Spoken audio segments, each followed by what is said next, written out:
What's up mga ka-ininyero? On this video ay magdidiscuss tayo ng sample problem sa pagkuha ng effective width ng flange ng T-beam or L-beam using the criterion in NSCP 2015 na diniscuss natin sa previous video. Mag-start tayo sa interior beam or T-beam ng ating floor system at ito yung mga criteria na na-derive natin using the NSCP 2015 code. Ito yung ating T-beam or interior beam at ito yung kukunan natin ng effective width of flange. The first criteria sa pagkuha ng effective width ng flange or B sub F is equal to B sub W plus 16H, wherein B sub W is the web width of the beam and H is the thickness of the flange. The web width of the interior beam is equal to 300 mm plus 16H, the thickness of the flange is 100 mm, and this is equal to 1,900 mm. Next criteria sa pagkuha ng B sub F is equal to B sub W plus S1 over 2 plus S2 over 2, wherein S1 and S2 is the clear distance to the adjacent web, wherein S1 is the clear distance to the adjacent web na nasa kaliwa at yung S2 naman ay yung nasa kanan. B sub W na interior beam is 300 plus S1 is equal to 45 over 2 plus S2 is equal to 55 over 2. The answer to this is equal to 5,300 mm. And the last criteria sa pagkuha ng B sub F is equal to B sub W plus L sub N over 4. Wherein L sub N is the length of clear span measured face-to-face of supports. As stated sa problem, the beams are supported by columns having dimension of 350 mm by 350 mm located at distance of 6 meter on center at the end of the beam.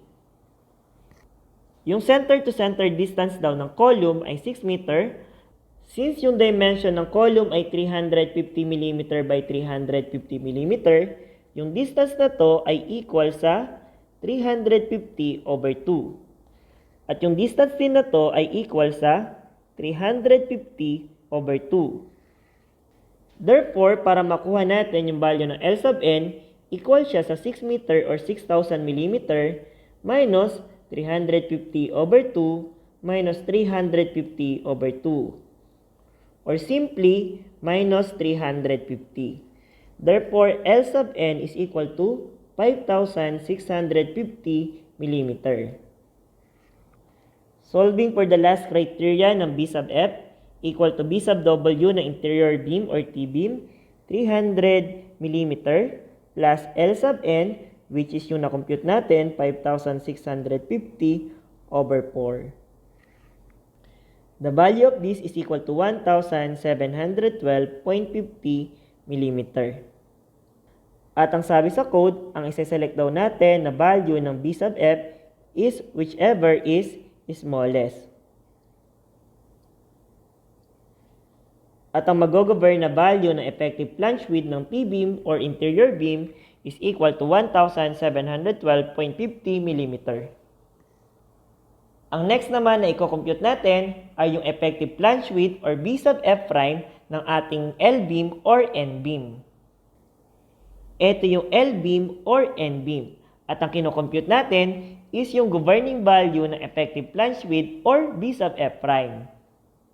First criteria sa pagkuha ng B sub F prime is equal to B sub W prime plus 6H, wherein B sub W prime is the web width of the N-beam or L-beam.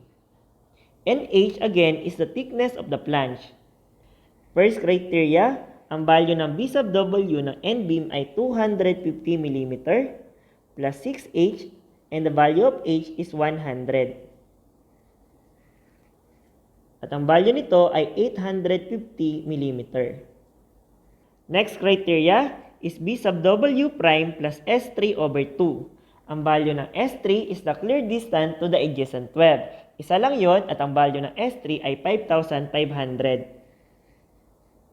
B sub W prime is 250 mm plus 5,500 over 2. At ang value nito ay equal sa 3,000 mm.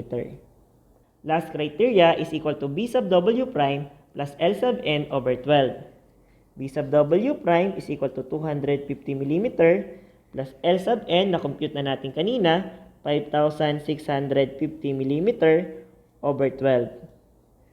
And the value of this is equal to 720.83 mm.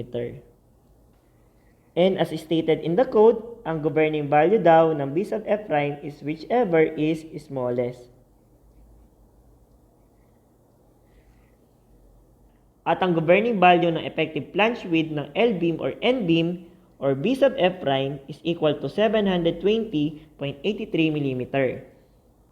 Para sa sample problem ng design and analysis ng P-beam using the NSCP 2015 code, you can watch the next video in my playlist of reinforced concrete. At wag din nakakalimutan i-click ang subscribe button para updated kayo sa ating engineering live and tutorials.